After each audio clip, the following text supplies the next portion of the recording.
ನೀರು ನೀರು ನೀರು ನೀರು ನೀರು ನೀರು ನೀರು ನೀರು ನೀರು ನೀರು ಕಣ ಕಣದಲ್ಲಿ ಹರಿಯುವುದು ನೀರು, ನಮ್ಮ ಕಣ ಕಣದಲ್ಲಿ ಹರಿಯುವುದು ನೀರು.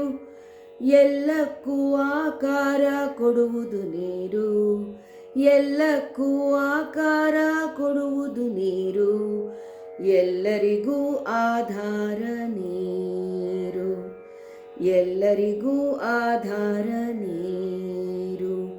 ಹಾಗಾಗಿ ನೀರನ್ನು ಕಾಪಾಡಿ ರಕ್ಷಿಸಿ ಮಿತವಾಗಿ ಉಪಯೋಗಿಸಿ, ಮಿತವಾಗಿ ಉಪಯೋಗಿಸಿ, ಮಿತವಾಗಿ ಉಪಯೋಗಿಸಿ. ನೀರು ನೀರು ನೀರು ನೀರು ನೀರು ನೀರು ನೀರು ನೀರು ನೀರು ನೀರು. ನೀರನ್ನು ಕಾಪಾಡಿ ರಕ್ಷಿಸಿ ಮಿತವಾಗಿ ಉಪಯೋಗಿಸಿ.